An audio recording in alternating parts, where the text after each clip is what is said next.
How many, I would suggest if you could do stairs, and we're gonna do, lectures and labs on this.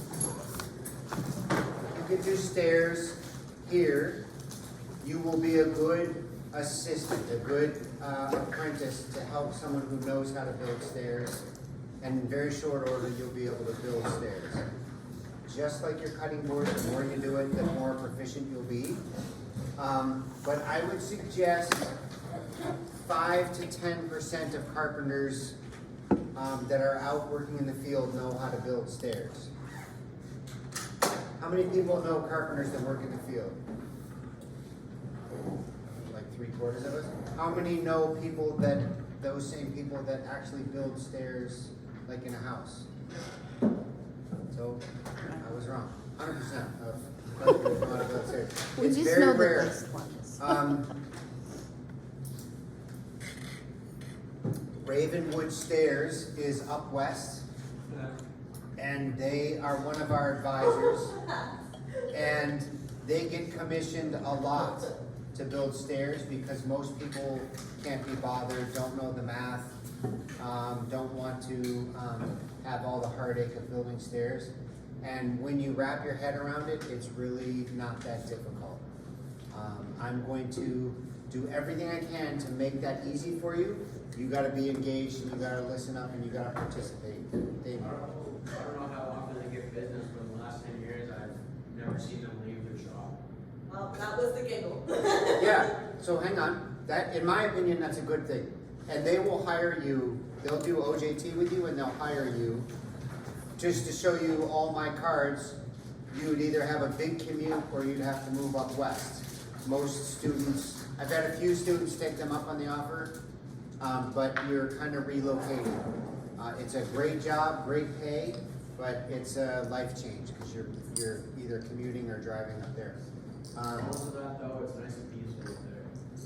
Aside from everybody. If you build stairs, you probably never have to leave the shop, which means 100% of the time you can sit at a bench and have a cup of coffee. You're 100% of the time you're warm, dry, controlled environment. In my humble opinion, that's a good thing compared to like framing outside or doing something like that. So I'll get into, you try to remind me. We're gonna get into it today's lecture. It's on page Where are they? Page 12, if you put a picture on, if you put a star on that picture, remind me and I'll bring up where Ravenwood Stairs. But they build stairs the best way, the strongest, most desirable way. And the way they build it is someone will go in the field and take measurements, and or the architect will give them measurements. And they build 100% of it in their shop, put it in a crate, ship it off to the client, and carpenter local builds it, or they send a carpenter out to assemble it themselves. Very, very recently, probably in the past 5 years, they do most of their work here on the island. Prior to that, they did most of their work overseas. They would literally do the same thing and ship their stairs to Japan and have them built over there. Really? Yep. So really high-end stuff. And he's one of my advisors. He would gladly take you for OJT, probably hire you for employment. What's his name? We're gonna have to get back to you on that.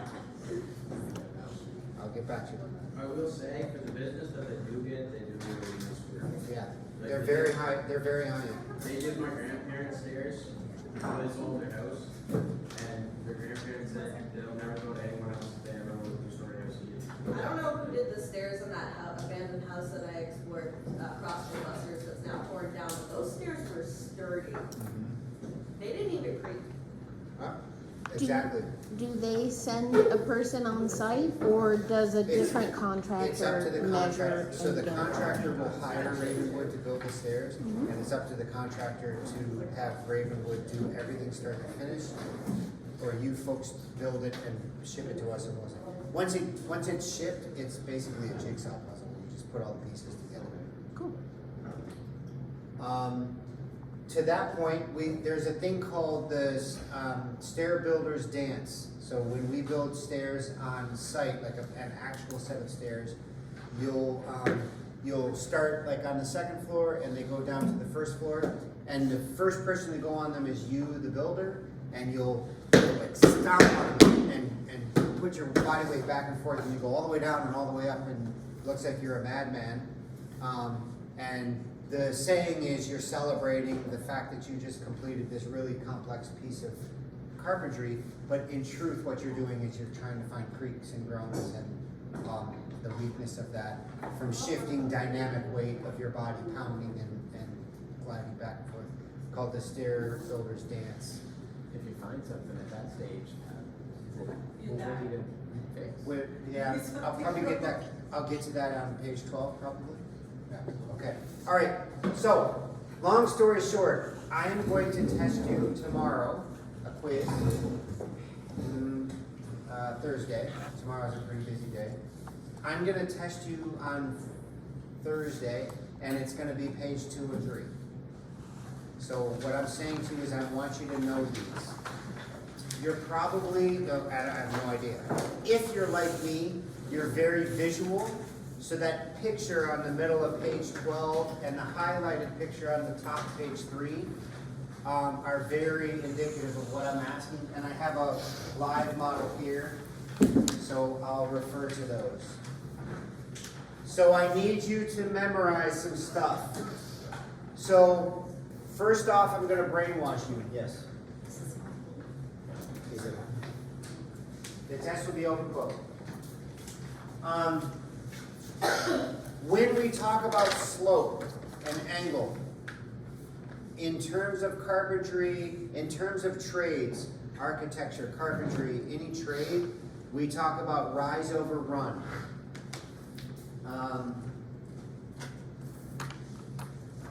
Rise up and down, run left and right, and if I rise over run, I have a slope connecting those two. And it's always rise over run, it's never the other way around, so I'm not even gonna say it. It's rise over run, rise over run, rise over run. How many people have heard about their roofs? You gotta get your roof replaced and it's a 412 pitch. Or whatever, I made that number up, 612 pitch, right? That's how they say a 412 pitch. 412 pitch means I'm rising 4 units and I'm running 12. There's my pitch, rise over run. And it could be millimeters, could be inches, could be feet, doesn't matter. It's the same angle. It's rise over run, rise over run, rise over run. So every time we have an angle, it's rise over run. And here's an angle. Rise over run. So that is why I'm harping on it. And those are my first 2 definitions. So my rise is the vertical measurement between top of stairs and bottom stairs. I'm gonna, all day long today, I'm gonna call this the first floor and the top of there the second floor. And my rise is the distance between my feet here and where my feet would be on the second floor. Run, I'm skipping 1 down. So run is the vertical distance total of my stairs. So from here to here, between my hands is run.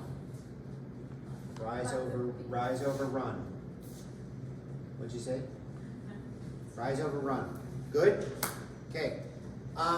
Then I have a micro, so this is a big triangle. Look at that. Rise, run, hypotenuse. Rise, run, hypotenuse, same thing.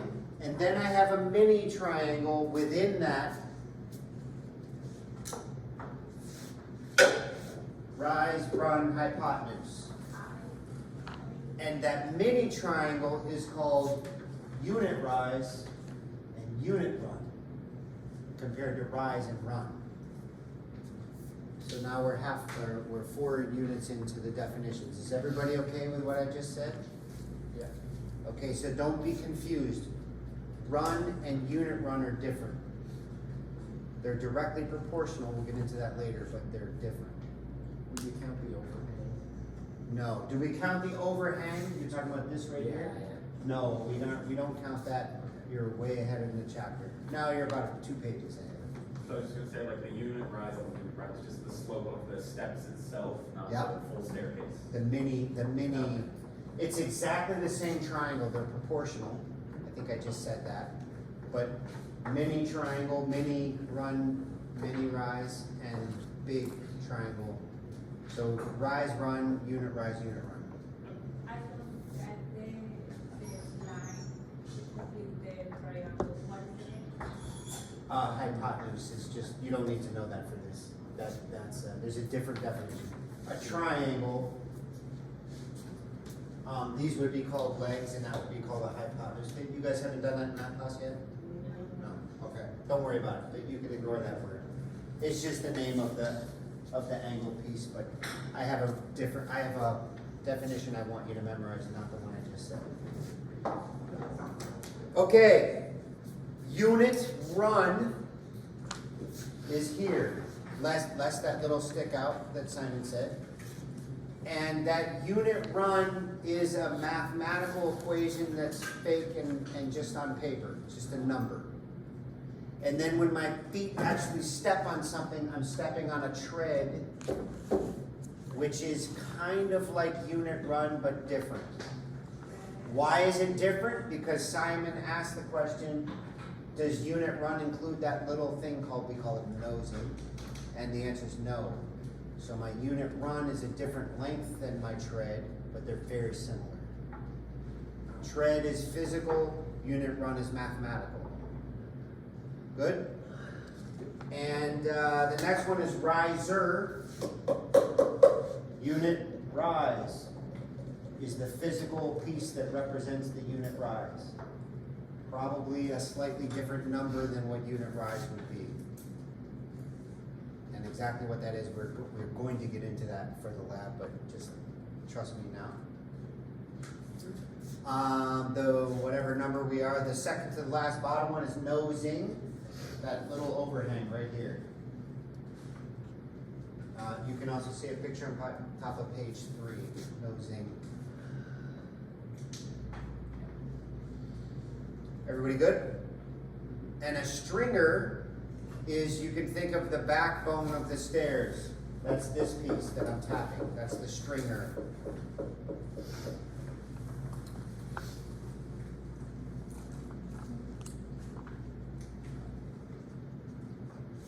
Effective depth. Effective depth, I want you to know. We're on page 3 now. Effective depth is right here. Give me 1 second, please.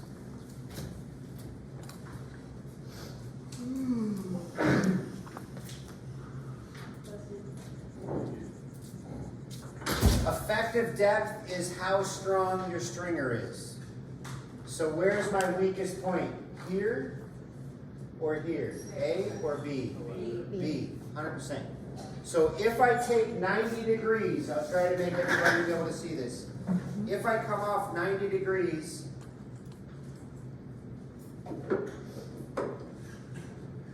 to my weakest, narrowest spot, so I'm 90 degrees, that is my effective depth. I had a marker.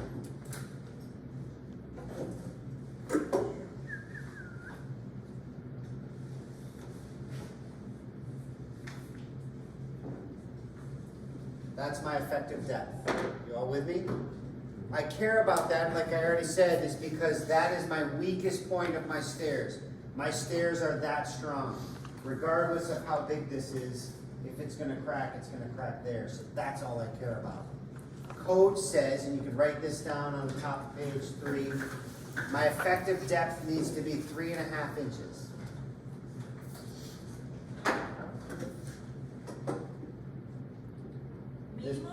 Minimum? Sorry, yes, minimum. You could go over that, yeah.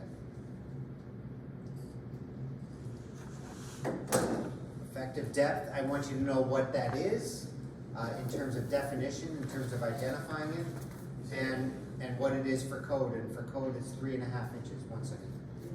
So the effective depth code doesn't change based on breadth of the staircase or the height or anything like that at all? Correct. Because the load distributes? Right, that never goes away, it's always minimum 3.5 inches, regardless of if I have a grand staircase or 3 little steps like this, it doesn't matter.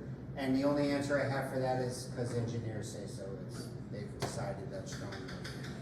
What about the material? What about the material? That is for wood stringers.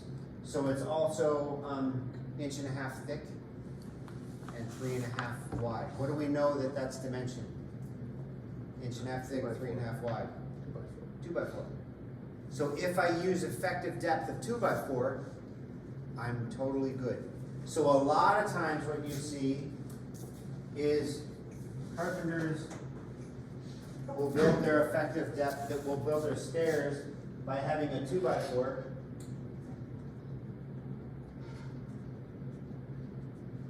Etc. And then, so that's a solid 2x4. And then they're gluing and nailing triangles on top of it with a unit rise and a unit run. Glue them on, glue them on, glue them on. For a multitude of reasons. The two main ones are, that's the cheapest material. This is a 2x12, which is very expensive. And you can imagine, just like your cutting board, the bigger the piece of wood and the longer it is, what's wrong with that? Cost and more? Warpy, twisty problems. And do I want my stairs to be warpy and twisty? Not even close. We always call stairs a piece of furniture. This is like a focal point of houses, at least old school houses. It's very, very decorative, very important, has to be strong, has to be pounded on, and we want it to be perfect. So if I use warpy, twisty lumber, I'm asking for trouble. So if I use 2x4 and 2x6, I'm using cheaper lumber and probably straighter, less warpy, less twisty. And so the second reason is when inspectors come, oh, are those stairs to code? Oh, I can see from across the room that's a 2x4. Effective depth is code legal. I'm good to go. Good?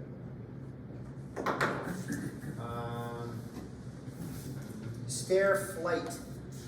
Stair flight is any set of stairs that's continuous and uninterrupted. This is a flight of stairs.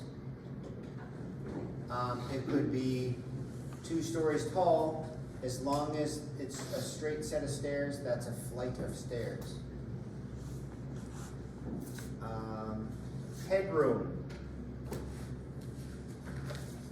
If you skip over to page 4 just for a minute so you can see what I'm talking about.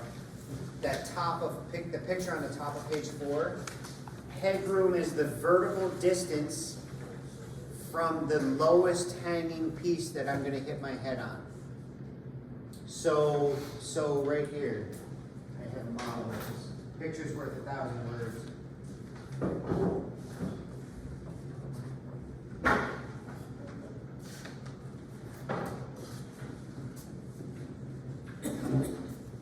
So here's my house. And there's my stairs. We're just about to define this, I'm ahead of myself. But this is a stairwell. I've cut a hole into the floor to make a stairwell, that's what that opening is. And by cutting that hole, that means there's a header here. That's this green line is called a header. That's supporting these floor joists to make my stairwell. And as I climb down these stairs, if I'm gonna bump my forehead on something, it would be right there. You can see that? Mm-hmm. What is the name of that? That's called a header. Right there. And as I walk down the stairs, if I'm gonna smuck my forehead on something, it's that bar right there called a header. And the distance, we're starting to stack up our definitions. I haven't taught that yet, never mind. The distance is between the stairs directly below that header and the bottom of that header is called headroom. Headroom.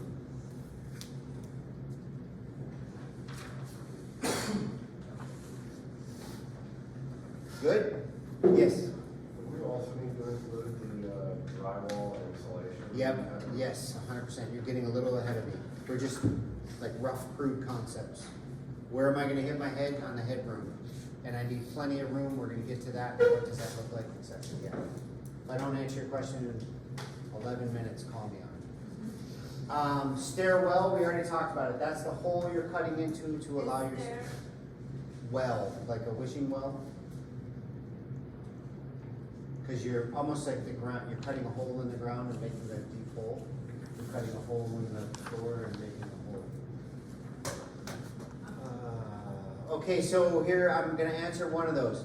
The next two definitions are finished opening dimension and rough opening dimension. Is this finished carpentry or rough carpentry? Rough. So rough carpentry is just bare studs. Finished carpentry is beautiful and finished. So is this hole gonna get bigger and smaller or smaller when I go from rough to finish? Smaller. I'm gonna make it smaller, I'm choking it in. What am I gonna choke it in with? Well, minimum, I'm gonna probably hang gyp rock around here. So half inch, half inch, half inch. Probably I'm gonna hang trim on top of that. So I have an opening with gyp rock, the gray, and then I wanna make it pretty and make it durable, so when I bump things, so I'm gonna build it out with trim. If I build it out with trim, that's the most proud. So I'm gonna be sticking out past the gyp rock. So when I go from rough, a big hole, to finish, I'm closing it in, I'm tapering that hole. Does that make sense?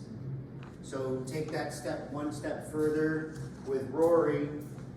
If I'm finishing this, my header, I'm wrapping flooring here, I'm putting a beautiful piece of trim, and I'm putting gyp rock on. Am I making that header closer to the stairs or further away? Closer. So when I go from rough finish opening, that's roughly what my number is, but it's gonna get worse and it's gonna get smaller because I'm finishing it with additional pieces. You with me on that? It's kind of conceptual definitions at this point, but is everybody good with me? Okay. And then landing. Landing is kind of the opposite of a stair flight. When I'm on a continuous run of stairs, I'm on a flight of stairs. The second I come off of that flight of stairs, I'm on a landing. School stairs. School stairs? School stairs have landing. Yeah, in commercial, industrial places have landing. But in a definition of landing, this is a landing, second floor, and this is a landing, first floor.